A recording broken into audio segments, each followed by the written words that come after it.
sometimes I just know what to say for an intro. I have something top of mind that I feel like sharing.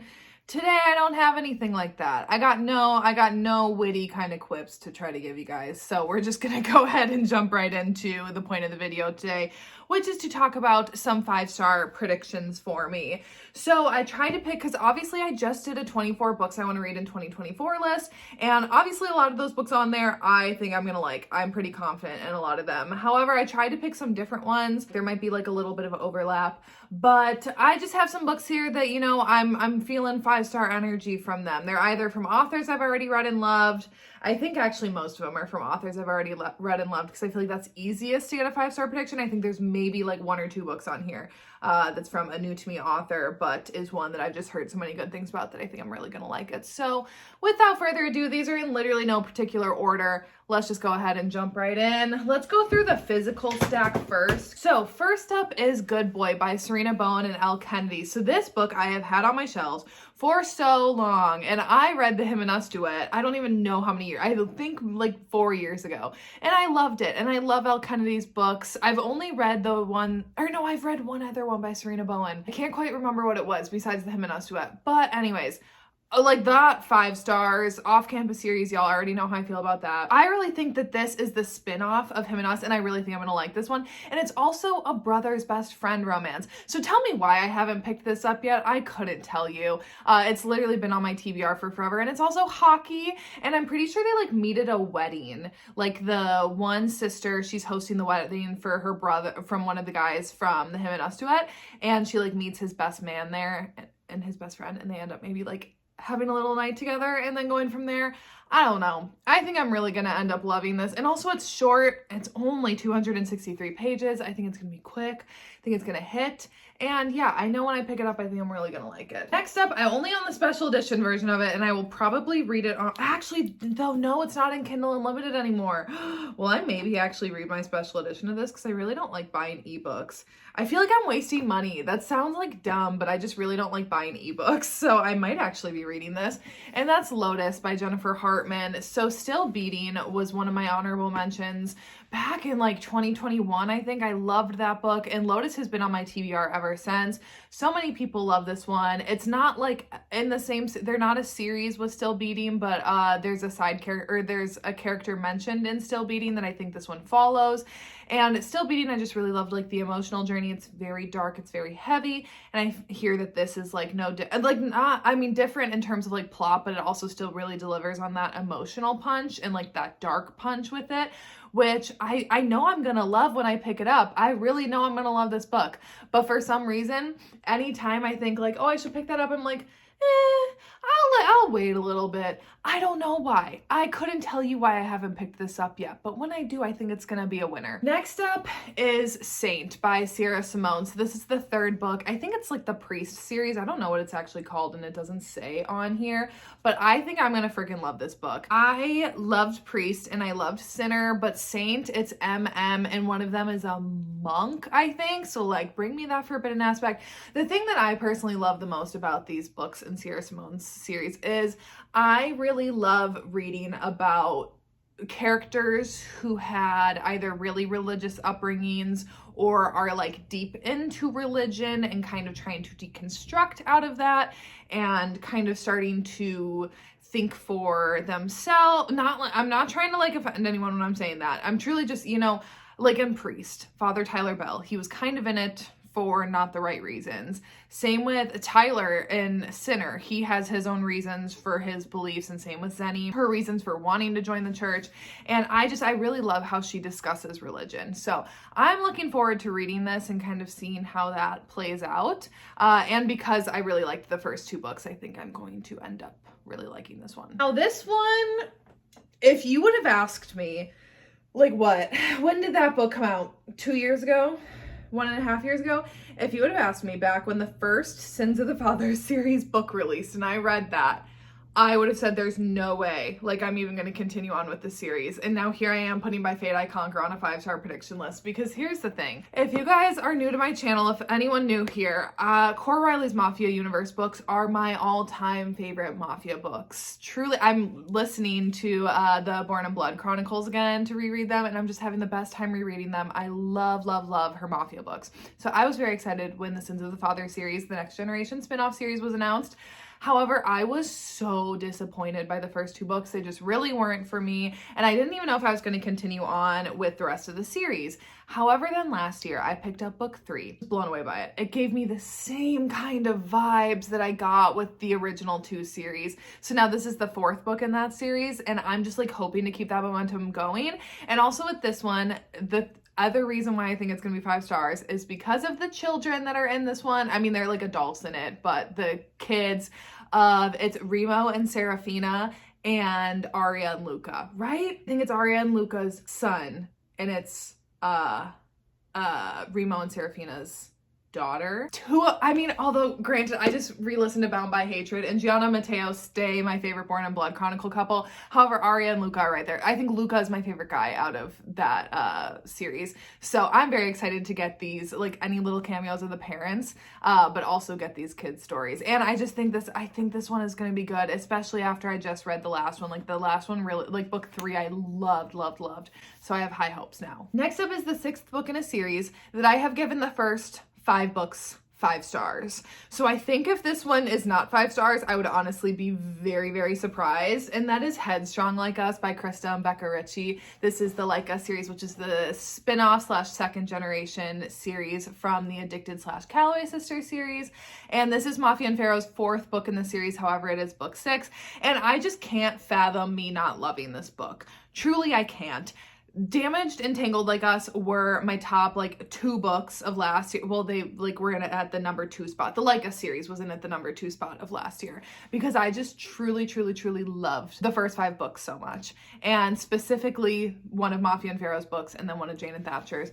And I don't see a world where I don't love this book. It's their wedding. I feel like that's not really also spoiling anything, because obviously these are all romances, so we all know where things are, like, headed for. But this is just, like, their wedding book, and I can't imagine that I'm not going to love this. So I would protect Mafia and Pharaoh with everything. So I'm very excited to get to their wedding. Next up, we have the 6th and final book in a series that this was one I thought when it released I was going to drop everything and read it, and then I was not in the mood for it, and I put it off because I think it's going to be 5 stars, and I don't want to force myself to read it when I'm not in the mood for it. And that is Madm by Sarah Kate. So this is the 6th book in the Salacious Players Club series. However, they're all standalone, so you don't have to read the first 5 in order to read this one. But if you have read the other ones, you will have seen Eden as a side character. And this one is an FFM romance, and also, like, Dom stuff. So it all takes place around the Salacious Players Club, which is like this schminky club, you know? And I know I'm gonna love this. Eden has been one of my most anticipated characters, like, getting her book for a while.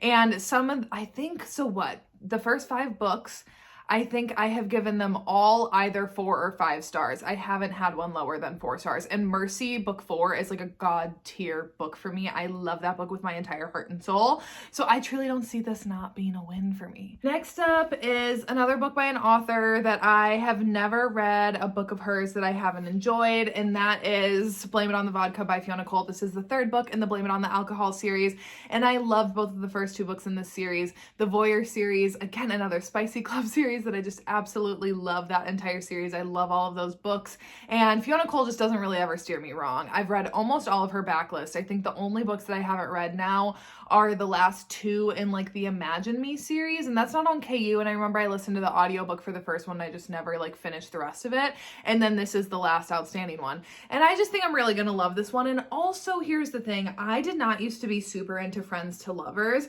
I don't think I quite appreciated that. I think because I love it when they hate each other so much. And don't get me wrong, I am still always going to pick hate to love out of, like, almost any other trope besides, like, obviously taboo and forbidden shit. But I have a newfound appreciation for Friends to Lovers after writing Friends to Lovers, because Take My Hand is Friends to Lovers. And I just thought that dynamic was just so fun to play with, and, like, that longing that they have for each other.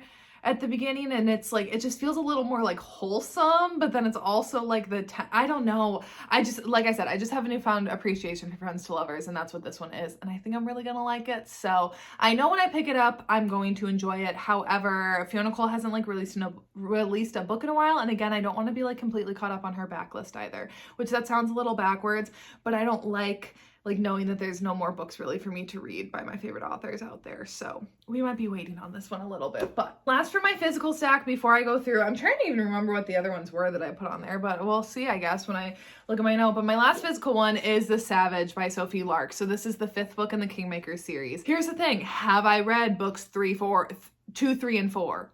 No, I've only read the first one. However, this book is following Nero and Camille's daughter. They are the couple from Savage Lover. I don't know who the hero is in this one, like I said, because I haven't read the rest of the series yet, but I love the Brutal Birthright series. I really enjoyed The Heir, and The Savage has always been the one that I've been most anticipating ever since I learned that it is Nero and Camille's daughter, because they are my favorite couple from all of the Sophie Lark books that I've read, but specifically from the Brutal Birthright world, and I'm really excited to see their daughter's story. I think it's gonna be fun. I really like the Kingmaker's premise. I enjoyed The Heir. Here's the thing, I got caught up in the 3 POVs in the first book. That threw me off a little bit, so I definitely am going to keep going with the series. Obviously, I have the rest of the books, and I think I'm going to really enjoy all of them, but The Savage, I think, is the one that I'm most anticipating and most looking forward to. The Intern by Madm. So this is is this the 4th book? What even is this series called? I don't even remember what this series is called, but I read the first 3 books in the series. It's like The Lawyer, The Billionaire, and The Single Dad. I read all of these last year, and I enjoyed the hell out of them. I listened to the audios. The audios are so fun. These books are so good. Marnie Mann has quickly become a favorite author for me, and I think I'm gonna love The Intern whenever I read it. That's right, that's the next one that I have up. So far, all of the ones that I've read have been like billionaire / like workplace kind of romances, because the one's a nanny, the one he ends up being her entertainment lawyer, and the billionaire, they end up working together.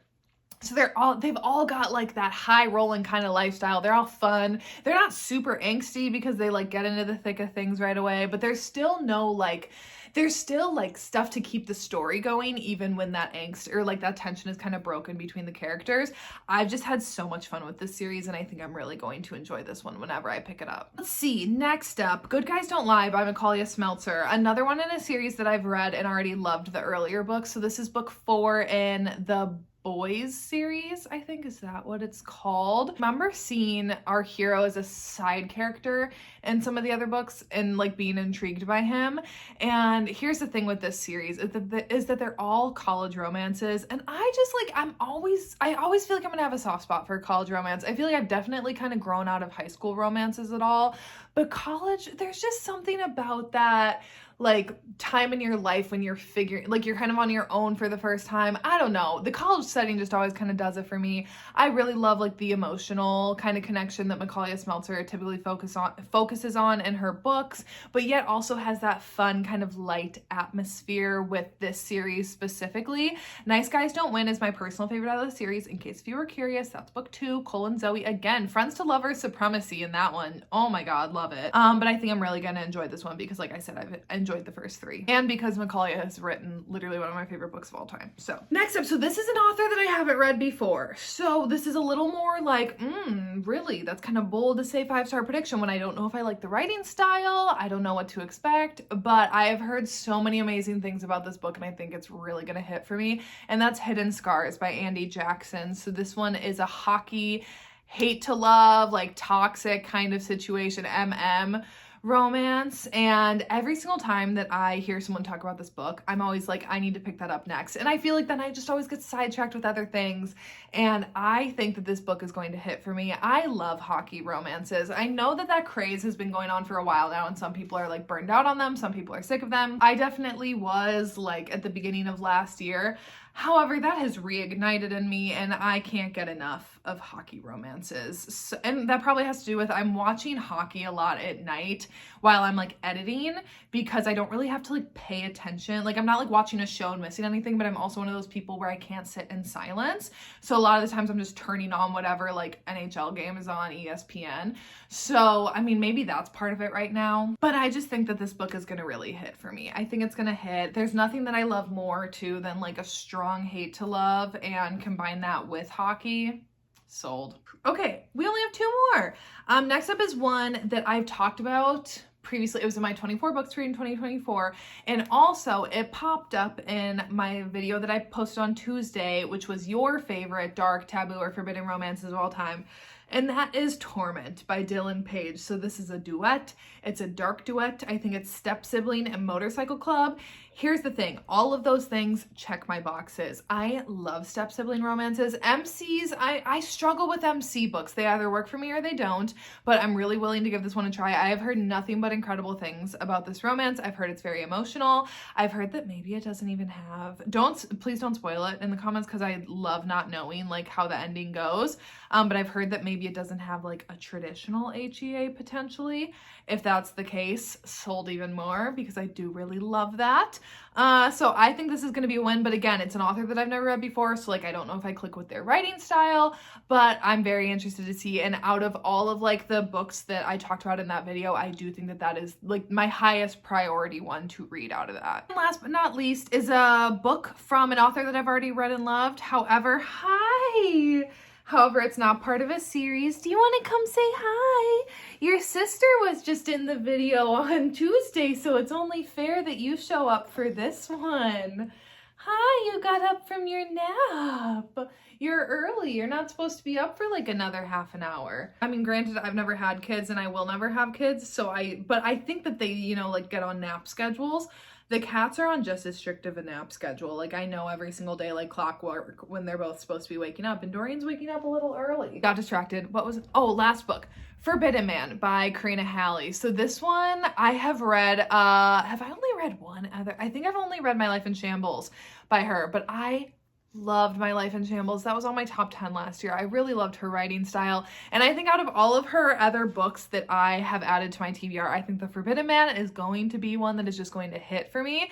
It's an age gap, and I think it's forbidden because I think, isn't she like I think it's sports romance, and I'm pretty sure she's a trainer for him and he's an athlete, or she's like a trainer for the team or something, and he's an athlete, and obviously it's forbidden. And is it maybe a reverse age gap? I'm a little hazy on the details because it's been a while. Honestly, I kind of forgot that this book was on my TBR, but then when I was going through it for this list, I was like, oh my god, you need to like pull that back out again. So I'm putting it on here though, because I do think I'm really going to enjoy it, and I was just really blown away by My Life in Shambles and by her writing in that one, so I think it's gonna be a win. So anyways, that is it for some 5-star predictions that I have for the year. I'm hoping to get around to a lot of these, but we will see. You know, I have just been kind of mood reading whatever I feel like, which is just nice. Like, let me tell you, so I just finished Distrust by G.N. Wright the other night, and oh my god, it ended on a huge cliffhanger, and I jumped right into book 2, and like that just felt so good. I feel like I haven't done like a binge of a series in a long time, you know? I feel like I always read book 1 and then I like get sidetracked, or I end up having to do other books for other things.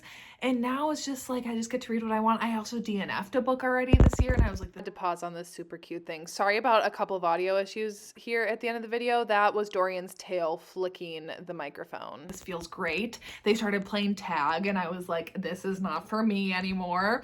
And I dipped, and it's just like good. Like I am feeling good about the books that I'm going to read this year, because I kind of am just going with that wherever the wind blows me. That is it for today's video. I think it's not TBR time and wrap up time yet next week. I think next week I'm going to have hate to love recommendations. And then I think I was going to do another tier ranking by spice video, because I did that once and you guys liked it. You guys really like tier ranking videos. I hate editing them. They suck to edit, but they're really fun to do, and I love doing them as well. But however, I'm not going to like tier rank everything that I read anymore, because if I don't like something, something. I don't just want to like sit on here and like bash it. So I can't do that. However, tier ranking by spice is fair game because like even if it has low spice, that can be an amazing book. Some of my favorite books have like not crazy spice in it, although then some of my favorite books do have some crazy spice and they should be applauded for it. I think I'm gonna do tier ranking by spice next Friday, and then it's like wrap up time and stuff. So, or no, maybe it's chat, chill, and get ready with me next week. I don't know. That's kind of like up on my agenda, okay? My brain is like fried and I have to go and do more edits tonight on Take My Hand, and I'm just like, I need a beveragino. I need a beveragino and a nap. So anyways, that is it for today's video, and I will see you when I see ya.